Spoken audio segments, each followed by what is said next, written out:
What up, y'all? Welcome to another edition of Two Sides to Opinion podcast. I'm your host. Got my co-hosts with me, Coach Josh and CJ Jones Stroud. What y'all doing today, man? If y'all, how y'all doing today, man? Good, man. Good. You know, you bring up CJ Stroud, man. You know, he didn't look too hot. He didn't look too hot out there. And if he do that against the Patriots, man, he gonna be on the podcast with us. We'll get into that. We'll get into Yeah. that. But must say, um, it's been an interesting week, as you guys know. It's been a lot going on, and give me 1 second. It looks like we got a little bit of breaking news. If you guys haven't heard, there was a big step down today, and I don't know how to feel about it. As you guys know, Mike T, known as Mike Tomlin, he stepped down from the Steelers. What is you guys' opinion, and what do you feel the state of the Steelers are going to currently be, and what do you think he's going to do moving forward? I'll start with you, Jones. Yeah. Obviously. So let me back up a little bit. So I had a feeling that both John Harbaugh and Mike Tomlin were going to be released. I think Ryan Clark even said it best on the Stephen A. Smith show or First Take. No, not First Take. First Take. Yeah, he's on First Take. Anyway, what he said was all they really did was delay the inevitable, right? He was absolutely right. He said, the Steelers delayed firing Mike Tomlin for 1 week, right? And it was really going to take him winning the Super Bowl for him to come back. Now, listen, I know that he stepped down in this instance. I know that he wasn't right out fired. With that being said, it's going to look a lot like the Sean Payton type of ordeal, right? Where they're going to have to, if there's a team who's interested in Mike Tomlin a year from now when he's ready to come back and coach, that he can step in and coach for that team, but it's going to cost that team some draft capital, right? Oddly enough, one thing that could happen is, they bring in a coach and, whoever that coach is not a good fit for the Steelers. And, Mike Tomlin's like, you know what, I'm ready to come back. Go ahead and trade me. And they're like, well, no, you're going to go ahead and come on back to the Steelers, right? And he'll have enough time to be off, to be rejuvenated. Hopefully at that time they would have. So here's the thing, right? Because the more and more I talk about it and I say it out loud, it starts to make sense, right? Because Mike Tomlin doesn't lose, right? He doesn't have losing seasons, right? So it may be, an option for them to say, hey, Mike, go ahead and take the year off. We're going to bring in, somebody. We're going to bring in Pete Carroll. He know how to lose, right? He going to go ahead and get us that first round draft pick. We're going to get you a quarterback, right? Because he really ain't had a quarterback since Ben Roethlisberger left, right? And I blame that on the GM for not one. You think this is an Arch Manning play? It could be. It could be, and here's the thing, there's a lot of people that's jockeying for position to get this young man. Now, hopefully he's as good as advertised, right? Hopefully he's, going to be the next Peyton Manning, Eli Manning, Andrew Luck, right? Someone who is very accurate, very cerebral, somebody who can dissect and a defense and shred them up pretty good. So, if he's all of that, then there's going to be a few teams that's going to, tank for Manning. So, but when I say it out loud, like I said, this may be a tank year for them to get draft capital for 27 and then bring him back. So, but in all reality, though, I think it's good for him. I think it's good for the organization. That still gives the organization the opportunity to bring him back at any time and or get draft capital for him in the long run, which I think is going to happen. I think that's the more likely scenario is he comes back when he's ready and then somebody gives up a second or first round draft pick for Mike Tomlin to be their coach. Justin has a reply. He said, I hate how they did Mike. As a black head coach, he can't afford to have a losing season. How the NFL do black coaches make them go to rebuild teams and they fire them and they not coaching in the NFL. I get what you're saying. But this was different with Mike T. Mike T stepped away. He's still under contract. He has actually 2 years left. And the Steelers hold the cards. I kind of agree with you a little bit in the asset that he might step away and then come back, and he might have a quarterback that's finally there to get them over. But I don't know. But what I will say is Mike T is probably the best coach going around right now. If you have Mike T, you knew you was going to win, and he was going to get the best out of whatever you put in front of him. He got blood out of turnips. Yeah. It just sucks that we have to wait another year to see where he goes. And ultimately, the negative around him is the constant losing in the playoffs. I think it was like 8 continuous first round exits. Mm-hmm. I don't even think that should be something that's brought up, but they do to put that stigmatism on whoever it is when they want to put it on them. But he is the magnitude of what a coach should be. I remember he did that interview with those guys over there. Channing Crowder and Ryan Clark and Fred Taylor. He said, there's people that run away from coaching. I run to coaching. Doing coaching is what I do. If you have to move someone because they're uncoachable, then you're not a good coach. And I was like, man, that makes a lot of sense. He's proved that with no losing seasons. Let me repeat that again. 18 years, no losing season. It's hard to do, man. Coach Josh, you got something to say? Well, let me say this real quick, but to Justin's points in the comments, because of maybe certain circumstances, he felt like he couldn't lose, right?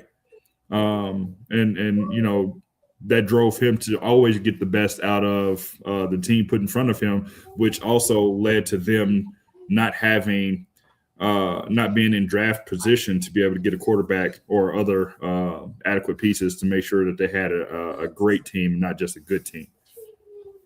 What you got, Coach Josh? He's probably not going to coach anymore. Man, we done seen this playbook already from Tony Dungy. I think TV is probably going to be a great moneymaker for him.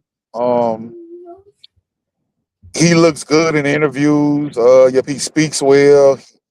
He can analyze the game well to an average audience. So I don't see him coaching anymore. And they still have to give up some draft capital to get him. Who has draft capital? I know when they told Steve, what's his name, the owner for Baltimore? Bisciotti. Yeah, Bisciotti. His eyes lit up. So he's probably wanted in other areas, but who want to give something up for him? Cleveland Browns. And where's the money going to come from? And he probably needs a break, man. Because I'm gonna tell you this.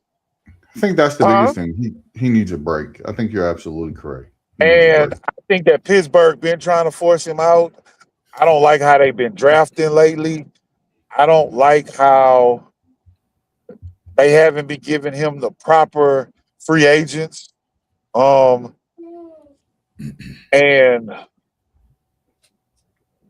he got this narrative of like he can't handle his receivers. He didn't have problems with receivers for a while Well, that's now. that's proven though, man. Like I mean, he I let would his agree. yeah. That's I will say that's like the only knock on Mike Negative. T is Yeah, that's the like we only thought he was negative. gonna get away with it this year, but DK Metcalf said, "Hey, hold my wine glass. Let me show you what I could do."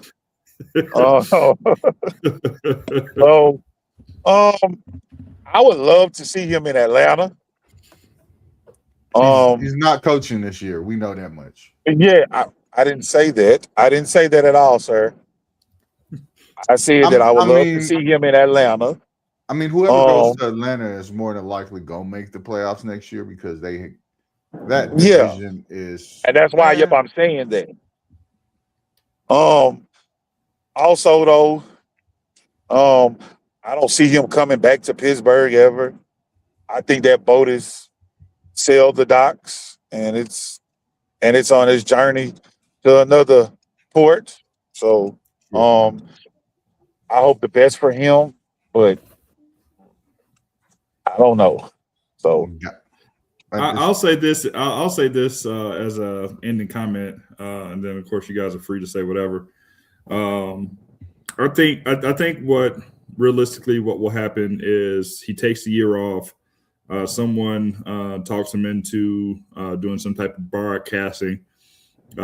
He likes it, doesn't love it, realizes that he wants to coach again, and he comes back.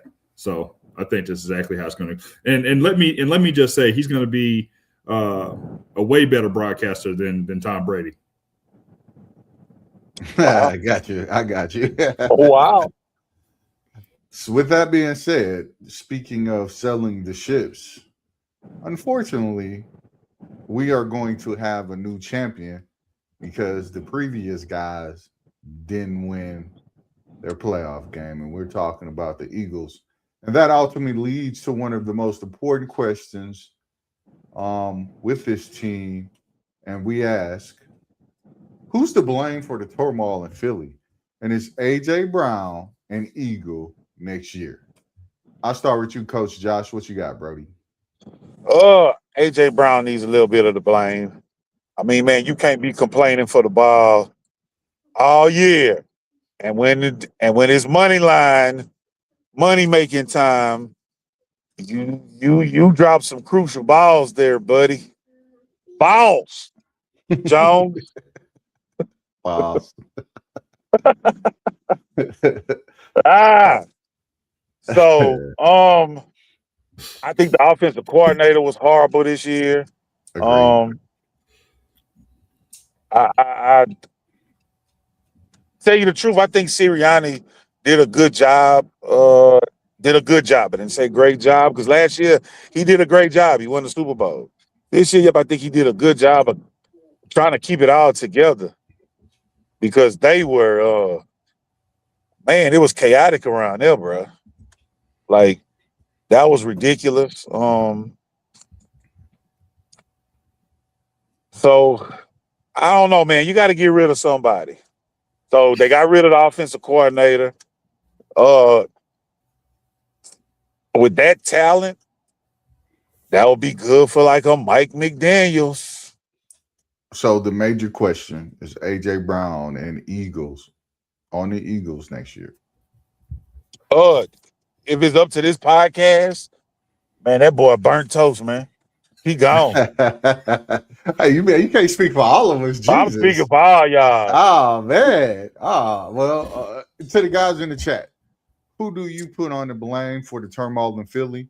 And will AJ Brown be an Eagle next year? Let us know.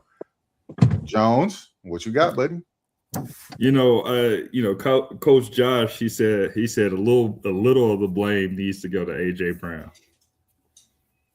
when you say a little, you talk about 10%, you talk 20, you talk 30, you talk 40. Man, he about 40. Man, he about 40, man. Okay, so a 60-40 split. Okay. Well, no.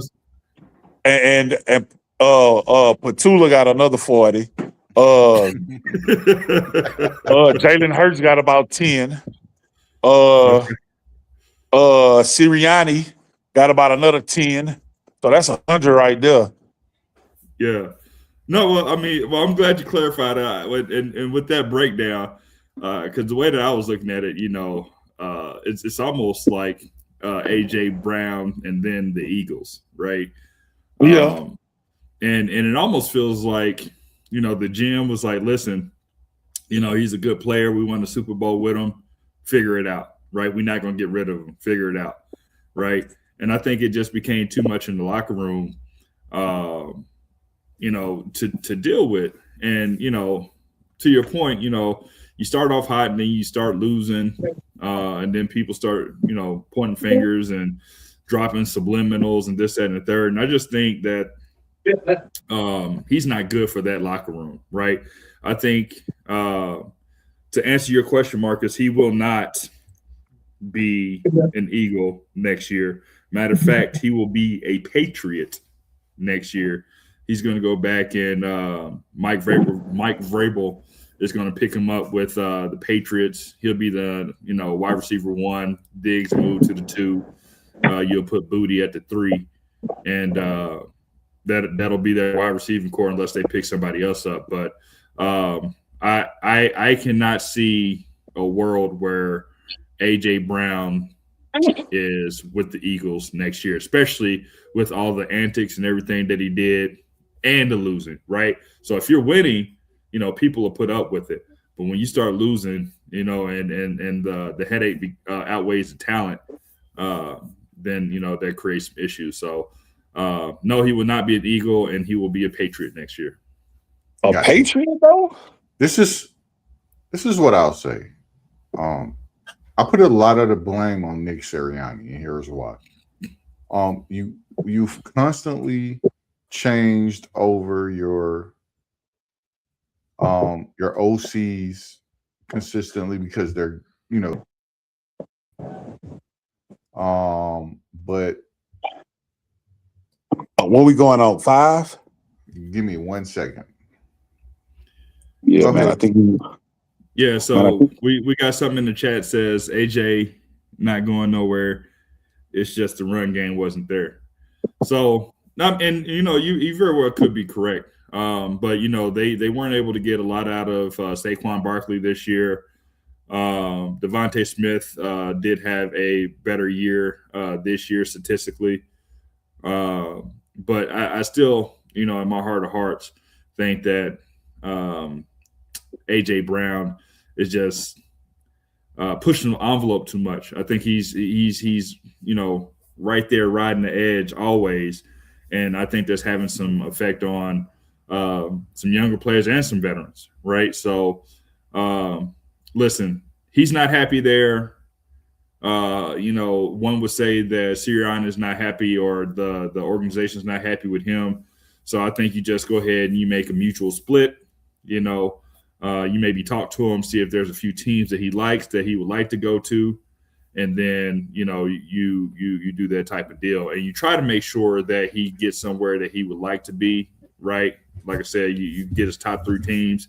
You try to make a deal work with those teams, but ultimately, with them, having his rights to his contract, he'll have to go to whatever location they pick. He doesn't have to play.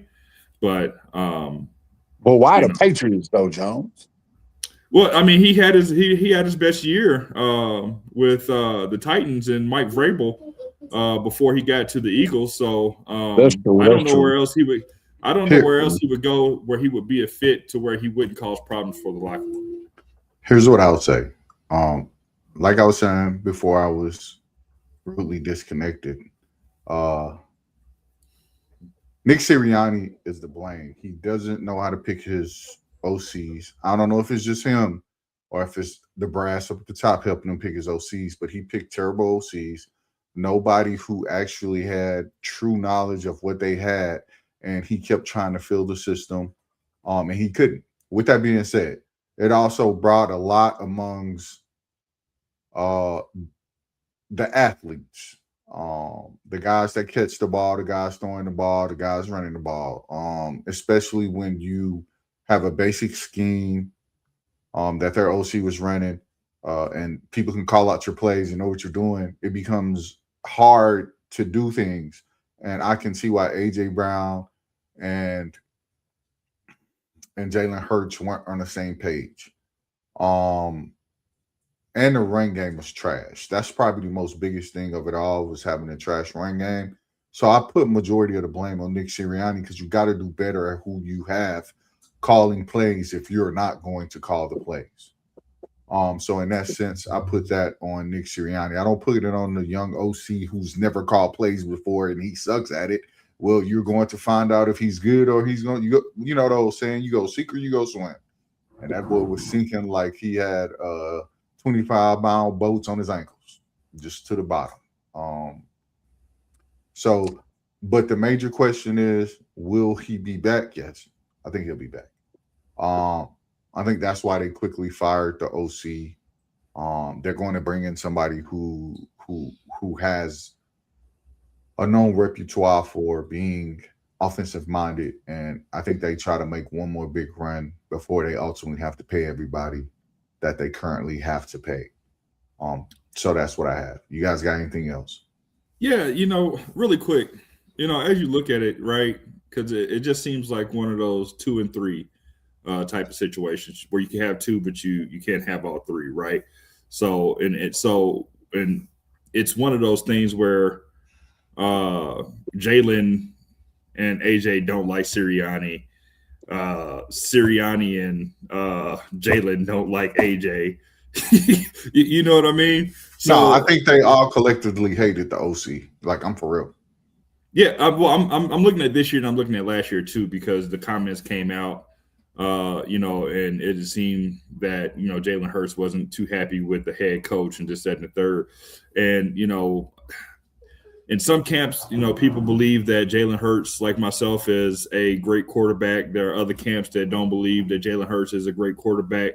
So if they have to shake it up, do they keep Sirianni and get rid of Hurts and AJ? Do they get rid of Sirianni and keep Hurts and AJ? Or do they get rid of Sirianni and AJ and keep Hurts? Right. So I mean, it's not as clear cut as it is in Baltimore, because they were having some of the same things going on with Lamar Jackson and Todd Monken, apparently. Right.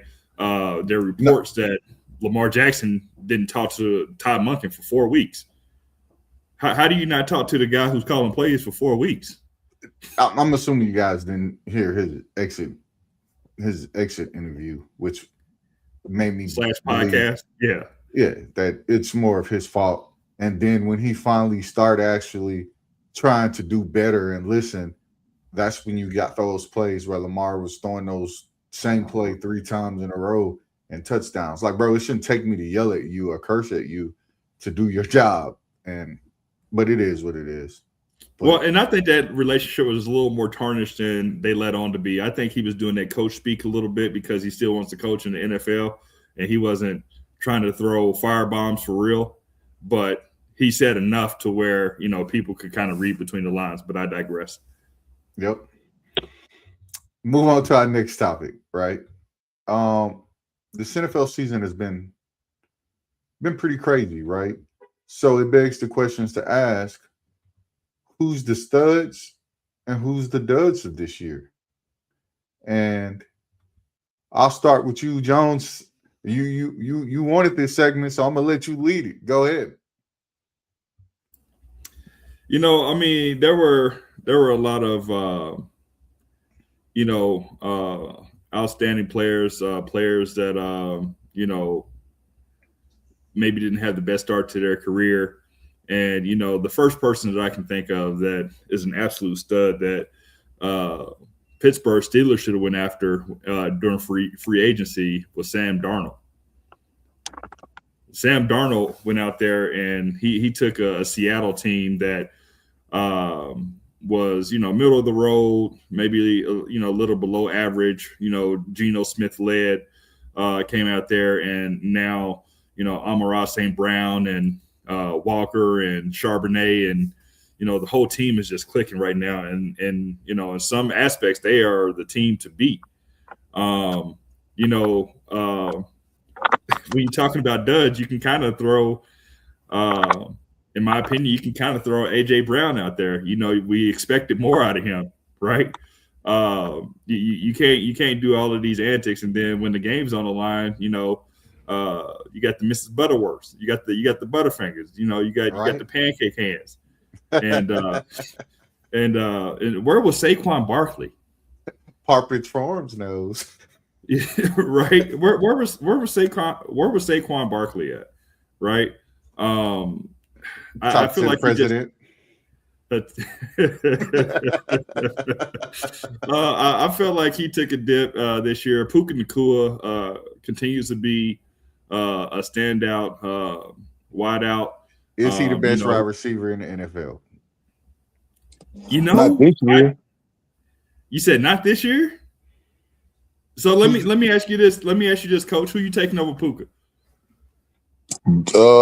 Smith and man, how you say that boy last name? Njigba. Yep. I said Amon-Ra St. Brown. My bad. I meant Smith and Jigba. Yeah. Yeah. No, he's good. I mean, so who else? Who else would you take over Puka Nacua? Nobody, just him. Chase and Justin Jefferson. The list is short. You say who? I'll take Chase and Justin Jefferson, but they got to have a no man. I'm talking about this year. I'm not talking about an overall catalog, bro. I'm just talking about this year. Yeah, y'all right. If we just taking this year, yeah. I mean, and he's a standout, and like I said, both of those two receivers, I think, are really standouts to me. There was one other person that I wanted to bring up. I'm drawing a blank, so I'll kick it over to Coach to see what he has to say. Coach, who you got? Studs and duds, baby. Studs. I got 3 of them, bro. Go ahead, give it to us. All right. So the first one is McCaffrey from the 49ers. I mean, it's the usual, but yeah. But when he healthy, when he healthy, and he's been healthy this year. So, he's probably been the only healthy one on that team this year. Him. The other one is a surprise to me, but I thought he was going to just take a big fall. Stephon Diggs. Yeah, they had a solid season. Yeah, solid season. But for what we was expecting, I was like, okay, well, this is his last go real. I was looking at something like a Hopkins. Nah, he played big for the Patriots. I got you. And last but not least, Caleb Williams. Man, we saw he had a coach, and he looked 1,000 times better. So here's what I say about Caleb Williams. Phenomenal season. His arm angles and throws are I'm not talking down on him. His arm angles and throws in which he throw, something I ain't seen in a long time. So I'm impressed with him at that point. Yeah, you ain't seen it in a long time, huh? No, I mean we saw it.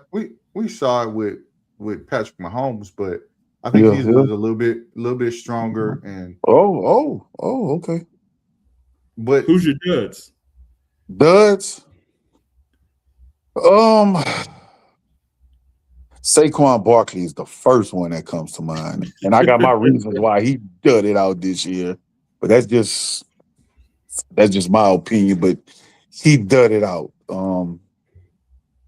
The other dud is Todd Moken.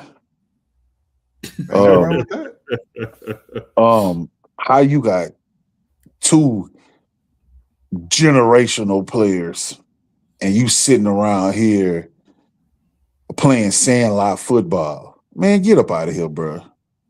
And I'm still mad at him for LSU, but hey, that's a whole different story. And the last dud, and I'm gonna be very honest with y'all. Very, very honest. And I hate to say it because I've been defending him all year. Go ahead and say it. He better not say it because I was gonna say it. Go ahead and say Nah, it. man. Tua. Oh, okay. All right. Tua, man. Tua. Bro, man, Tua looks so bad. Tua Bro. got two head coaches fired. Yeah. Yeah, man. Tua look bad, man. He looked bad this year. So I was going to say an additional player, but it was so bad that I think I have to recognize the entire organization for being a dud. Who was that? The Oakland Raiders. Ooh. Ah, man, I don't ever necessarily look at things like that because Brock Bowers balled. I think that dude is the only dude on their team that is balling. Geno Smith. You got Max Crosby, right? Yeah, I got you. I understand you got like individual players. we know what the problem was. The OC everything. So that's why. Hold on, let me break it down real quick because I was just gonna go with Geno Smith, right? No, it's not Geno Smith. You gotta put that on the OC, bro. We're gonna get him a Santa. Listen, we're gonna get him a Santa Claus outfit, Josh. Right? We're gonna get him a red bag. Nah, man, Josh. Let me ask you a question. What do you want for Christmas? Because he's gonna give it to you. Josh, if you're in the huddle, bro, and I call 3 right, zip fly, right, left, right, and you're trying to figure out what that is because we've never heard of it, you just go start doing whatever, bro. Like, listen, so hear me out. Hear me out. So Geno Smith looked bad. Pete Carroll looked bad. What is his name? He's so bad I can't even think of his name. What's the receiver they traded? What's the receiver they traded? Jacoby Myers. Man, that boy left there. Man, that boy looked like a superstar. Yeah, start balling. So that's why you can't just point one finger. You gotta lump everybody in there. You had Chip Kelly, right? And he's doing 75%. Yeah, Marcus was talking to. Then you got Tom Brady, pulling strings in the background, saying he ain't making decisions while making decisions, right? And then they went and got Kenny Pickett because he was supposed to be the savior and the backup, and that didn't work. And matter of fact, I think he threw for negative yards when he was in. So that whole organization was a dud, right? And here's the sad part about it. They're not going to correct it. They're going to go out there. They're going to pick Mendoza at number 1. They're going to ruin this young man's career, right? And we don't know if Mendoza's going to be good or not. I don't know, bro. He's going to Oakland Raiders. I don't know. I digress. We'll get to that when it's time. My studs and duds. My stud was Brian Burns. Hey man, to be on that Giants defense, he had 16.5 sacks, 39 total tackles, 3 forced fumbles. He was probably one of the bright spots on that team. A dud is his counterpart, the young rookie who was sleeping during meetings and not showing up and doing what he was supposed to be doing. My other stud is Bijan Robinson. He had 1,478 rush yards, 7 TDs. Boy had 79 receptions for 820 yards and 4 TDs. He had a total of 2,200 all-purpose yards for the season. Hey, Bijan is that dude. Like, he is that dude. My other dud, and I know we like to mess with him about him, but it makes sense because he was a second-round pick. Like, he was a second-round pick, and, like, we just thought he was going to come in and be that guy. He, too, got in trouble for some stupid things, missing meetings, and he only catches one pass every time he's out there, and that's Keon Coleman. Like, Keon Coleman is not what we thought Keon Coleman was going to be. Like, he is – no, they started putting in other people. Hey, we go add another tight end before we put Keon Coleman out there, and it's crazy. And I don't think it's all his fault. But he has to move on next year somewhere where he'll get more playing time. I don't think the kid is a bust yet. Give him some more time where somebody actually believes in him, because I don't think they believe in him in Buffalo. But Well, it's crazy that you say that, because they need a number one wide out talent in Buffalo. agreed. So to say that they don't believe in him and or didn't give him any chances. Well, and I'm not saying that you're saying that, but I mean that's kind of what Let me rephrase it. When you and I have a different mindset, just in general, right? So there are some people that when you look down on them, they want to, oh, I'm gonna show you, right? And then there's some guys who like, they look down on you, they like, oh, I don't want no more parts of this. Let me move on and I'll show you then. And I think that's where he's currently at the moment. And I mean, let's ask Josh. That's just one of his favorite receivers. I mean, what'd you think about Keon Coleman, man? Who's the offensive coordinator for the Bills? What's his name? I can't think of his name. Joe Brady. Yeah. Joe Brady never ran a double tight your offense, bro. So what you saying? Kind of same stuff that we talked about, like behind the scenes. Cook had to get more carries, more targets out the backfield. Keon Coleman, they had him playing on the outside this year. He's always been an inside receiver. He's always been matched up with safeties, linebackers. And last year, he got targeted more than enough before he got hurt. I don't know what happened. I heard things. I don't know how true they are. But, I mean, hey, I never heard of Joe Brady running a double tight offense, bro. Even when he won the national championship at LSU. So then that begs the point to our question. I mean, why I have him as a dud still too is for him to be what? He was a second round pick, am I correct? Yeah. And so being that second round, I think he was a top second round pick at that too. He was up there. Yeah. He was like first 3 picks in the second round, maybe. So people thought he was gonna come in and be that guy, that game changer. And unfortunately, he hasn't been as of now. No. Let's rephrase that. He hasn't been that of this year. Last year, it was very promising. That's when they was throwing the ball to the wideouts. This year, and I could see the difference in the change in the offense because those tight ends were good. I'm not going to take anything from those tight ends to act like they wasn't. But I will say good. He didn't have a very good start to the season either. He was dropping a lot of balls too. He was dropping some balls too. So go ahead. No, go ahead. Like they had him playing on the outside, which they had only one other receiver playing on the inside. What's the dude named number 10? Shakur. Yeah, and Shakur was good. I'm not gonna take them from him. Basically had the same numbers he had last year. Yeah, and the tight ends play on the inside also. So, I mean, and you had Cook, bro. You just you paid Cook the money, man. Cook is a top 3 running back in the league, bro. I mean, man, we're gonna keep it honest. Yeah, right now. He's the best running back right now because he finished with the. He the best, or is it Joe Boy from Atlanta the best? This year we talked about it. It's him. He finished with the most rushing yards, and he even sat out a game.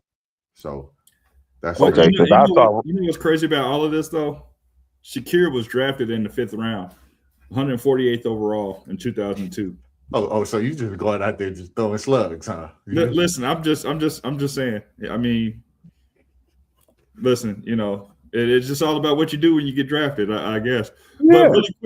But really quick, Marcus, the other dud that you was talking about, I don't think you said his name, but you spoke in reference to him.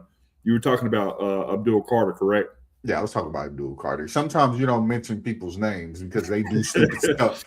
He was doing stupid stuff, bro.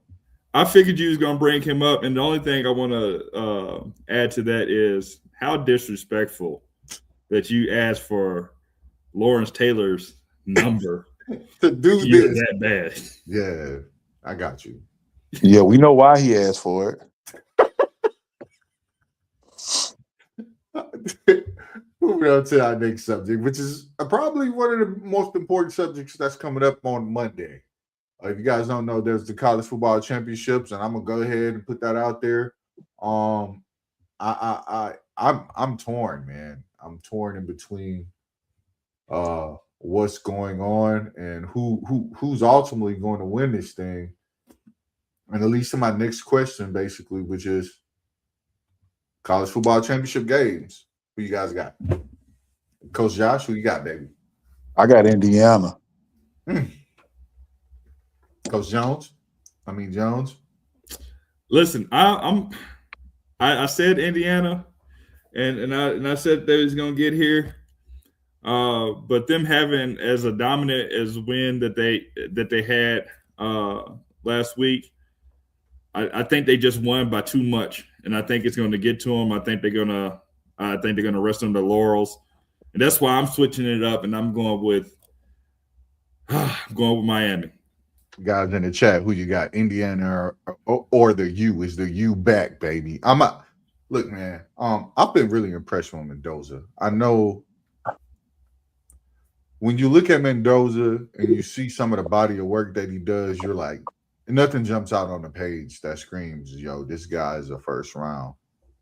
Well, he is the first pick in the draft. Like let's be honest. He doesn't do anything, but he does one particular thing very well, which is win. And sometimes that's just what you need. I'm torn because I feel like the U has enough defensively to hold Indiana, but then you don't like Indiana's be the most consistent team year to date. They come out, they play defense, they turn you over, they run the ball, they throw the ball. I mean, like I'm so confused. Like we gonna let you have that, Marcus. Oh, we're gonna let you have that. We're gonna let you live. Part of that is part of me want to go with the U because I want to see them be back, but then I still think about in the back of my head, what's is it Carson Beck? Is that his name? Yeah. Like he's due to do something stupid where he has a 4 interception game, and just totally blows it.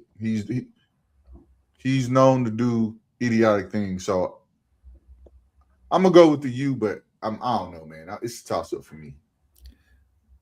Like I feel like Indiana's gonna. So hold on.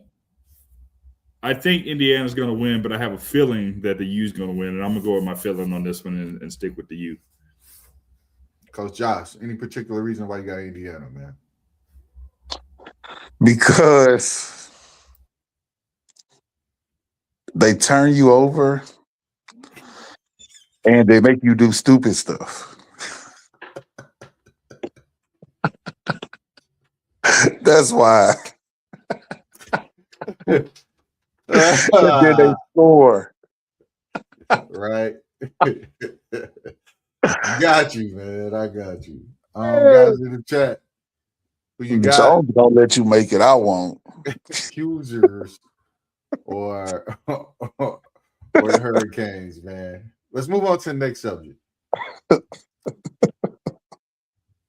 As you guys know, it's been a crazy coaching carousel going on, and out of nowhere, old Mr. John Harbaugh thought it'd be cool to ask for a few things, which is a $20 million salary, $10 million for his coaching staff, and he gets to make all the calls in regards to player personnel, and he wants to pick the GM. And that begs our next question: is John asking for too much to coach? I'll start with you, Jones. What you got, man? Yes, and yes. The only team that was silly enough or crazy enough to pull the trigger on some type of deal like that was the Cleveland Browns, and we're not going to get caught with our pants down twice, right? We're not going to get caught touching the skillet twice. We already, had that guaranteed money with Deshaun Watson at $230 million for a contract that it's still hamstringing the organization and being able to put together a good roster. And you can look at, the product on the field from this year. So, I mean, the only other team I think that would do something like that is the Oakland Raiders, and they've already done something like that, given John Gruden a $100 million contract at $10 million a year, and they still paying that man $10 million a year not to coach in the NFL right now. So I don't listen. Asking to be able to pick the GM, that's not unheard of, right? Asking for a nice salary to be able to pay your staff, I don't think that's unheard of. I think maybe what he's asking for is a little too much, but that $20 million a year, I think that it's listen. If you don't want to coach, say you don't want to coach, but having these ridiculous terms. And, to your point, and I'm not sure if you're going to speak on it or not.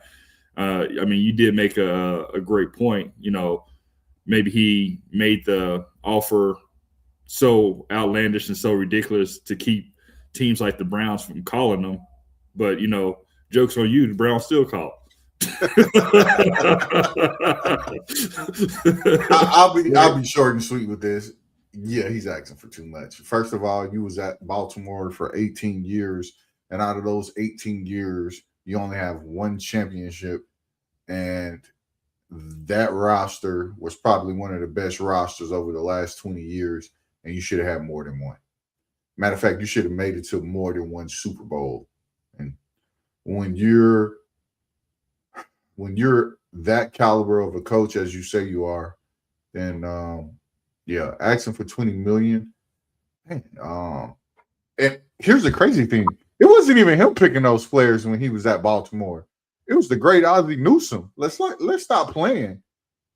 Ozzie Newsome was picking them left and right. I can name all the Pro Bowlers that Ozzie Newsome picked up. Matter of fact, the quarterback he currently had last year or this year, which was Lamar Jackson, was picked by Ozzie Newsome in his last year as the GM. In the last pick of the first round. So he better stop playing. Yeah, it's too much. What about you, Coach Josh? I'm gonna keep this short and sweet, man. He's smoking rocks. Next segment, please. All right, man. We're going to our next segment, man. One of our favorites is the Pick'ems, man. You guys know the playoffs this weekend. It's important to the grind. Who you guys got, man? We're going to go to this first game. Guys in the chat, who you got? Got the Bills, Broncos. Bills at the Broncos. Who you got? For me, listen, I picked against the Bills last week. Listen, I don't want to see Bo Nix and Sean Payton win. And I think this is just solely off of my disdain and dislike for Sean Payton. I'm going to go with the Bills. I'll take the Broncos. I think the Broncos going to win. Those guys are just missing some things, man. And then they're missing more things in the aspect of players. You got Gabe Davis towards ACL, and you got Poor, who's going to be out as well. So yeah, you only can last, you only can make it so far with the unhealthy roster. And I feel like this defense is going to smack Josh Allen in his mouth a couple times to a point where, yeah, it's well they got two great corners. So that defense is go ahead. Listen, don't discount the premium hydration that Keon Coleman is going to provide to the Bills. Josh, go ahead, bro. Going with the Broncos. The Bills got too many injuries, and they got some more people got injured last week, so that adds on again. Agreed. So that's realistic. I'm picking that. But I want to see Sean Payton lose. I ain't gonna lie. Understandable. There's hate out here, man. There's disdain out here for coaches. And that next game, you got the 49ers and the Seahawks. I'll start this one off, man. I'm gonna go ahead and take the Seahawks. Look, man, we saw what they did to them a couple of weeks ago. They're gonna do it again. And they better not put Fred Warner out there. Because if they're dumb enough to put Fred Warner out there, the first thing I'm doing is we running straight at Fred Warner all game long. Because you guys know how crazy it is, bro. Having a 300-pound lineman constantly push you all over the field, and that weight constantly leaning on you, play after play, play after play, play after play. I don't think he's gonna hold up. And if they do put that young man out there, I feel bad for him. But and we talk about the Texans defense. This defense is just as capable to do exactly what the Texans just did. So I'm taking the Seahawks. Who you guys got? Yeah, I'm gonna jump in real quick. I'm taking the Seahawks. For a lot of the reasons why you guys picked the Broncos in the last one, right? I mean, the 49ers just lost George Kittle. It reminds me of the lady from I'm Gonna Get You, Sucker. Just keep losing parts, right? So eventually, they're not gonna have enough to, maybe even put 11 out there, right? They might even ask Coach Josh to go out there and play a little halfback. So I'm ready, baby. Put me in motion. Yes, I'm taking the Seahawks. I'm taking them by 6.5. Coach Josh. Riddle me this, Batman. When did Minnesota lose last year up in the playoffs? First round. Was it the first round? Yeah. Minnesota wasn't the No. They didn't get a bye? Lions had the bye. Oh yeah, the Lions did have the bye. So they lost first round, right? Yep. How bad did Sam Darnold play? Bad. All right. I'm going with the 49ers, man. I'm gonna tell you this, bro. Kyle Shanahan, I have disdain for him, like you say, Marcus. But he might be the best offensive mind in the game, bro. Agreed, but you can't do anything with missing pieces. We got to remember that the Seahawks have a defense that is equivalent to the Houston Texans. I totally agree. We saw what happened when you don't have pieces. They don't have pieces. They're missing tons of pieces. Who did they beat this week? Who? The 49ers. Probably the most turmoil team in the NFL. Okay. Who had weapons, right? Yeah. Okay. The only way I see the Seahawks losing is Sam Darnold goes out there and play like C.J. Stroud. Yeah. Whoa. C.J. Stroud. C.J. Stroud but he played horrible, bro. C.J. Stroud won. CJ didn't win. That defense won. But that defense has the caliber to do exactly the same thing. I'm just saying. I like Sam Darnold. I like the pickup for the Seahawks. That was a great pickup. But I'm thinking he's gonna mess up, and this might be the week. Patriots. CJ, they have Jesus Christ. Patriots. I got no faith in the Texans offense to play well.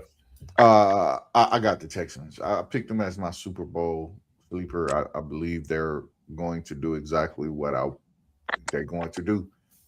Y'all got to. Hey, did you see what the Chargers was doing to that offense for the Patriots. Do you see how they was getting smacked?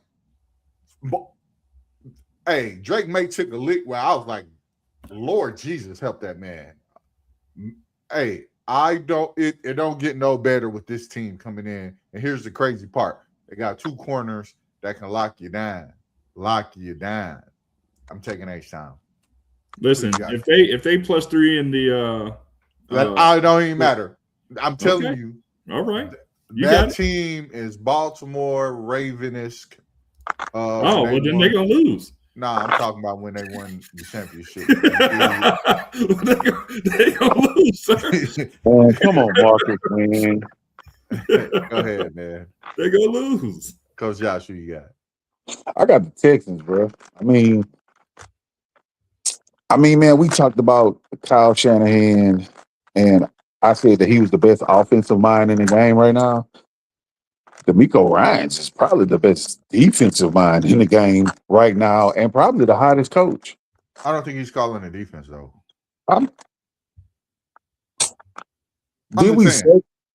Just saying. I feel like. Okay. All right. Hey man, when we finish with this, man, I'm about to get on you for something, and you know what it's about. So, because you didn't have no rebuttal with Kyle Shanahan. No, he's a great coach.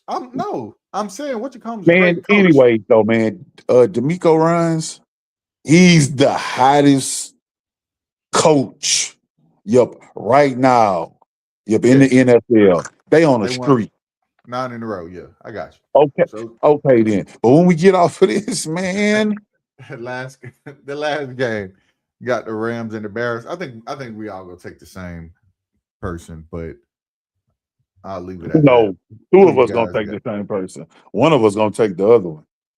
So you must be the one taking the other one. Go ahead on. Go ahead on. Let's Rams. Yeah, well, I'm the other one. Who you got?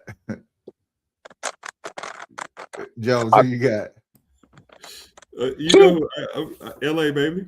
Yeah, all right. I gotta figure that. Puka Nacua. Yep, I know why y'all got the Rams, but we're gonna talk about that afterwards. Yeah, hey, I believe this is a smoke job. This job is smoke. Okay. I'll tell you, hey, if the spread is 14, I'm taking it. I'm just saying. Mm-hmm. All right, guys, and before we go, we'll do our last thing. Who you guys got for your NFL MVP and Coach of the Year? For me, the NFL MVP is that kid up there in Patriot land. He put up great numbers. You got to remember they were a 14-lose team last year. Boys won the division and was playing for the number 1 seed. Coach of the Year, I think you got to give it to Mike McDonald, man. What he did, adding Sam Darnold, then they take off and go to that next level.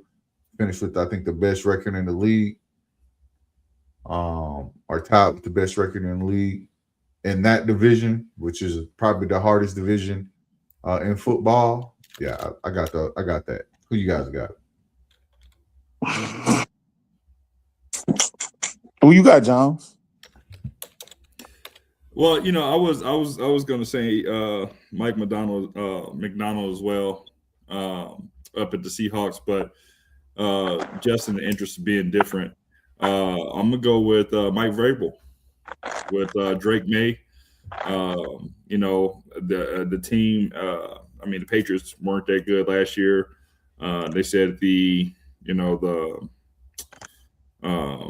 coaching staff, locker room under Mayo wasn't doing all that great. They went from 0 to hero in just 1 year, and they did it with a cast that really isn't all that great. Stephon Diggs, he's playing well, but he's not playing at the level he did when he was playing with Josh Allen. I forget the gentleman's first name. What's his first name? Marcus Butte. Yeah. What's his first name? Keyshawn. Yeah, he's playing well, and then great running back duo. I think there was a lot of great coaching that went into turning their team around. Even though they didn't have a hard strength of schedule, they still beat the teams that were put in front of them, right? Because it could have went the other way, but it didn't. So I'm giving it to Mike Vrabel. Coach Josh. For my coach of the year, I got Liam Cohen from the Jags. I can see that. He made the biggest turnaround in for a rookie coach. And nobody saw that. Maybe Jones did. That's the only person in the world that saw that. And he would have won some money off of that one. Big money too. Right. And for the MVP, man, Stafford, bro. He's still rocking and rolling. He probably gonna throw another 3 touchdowns this week.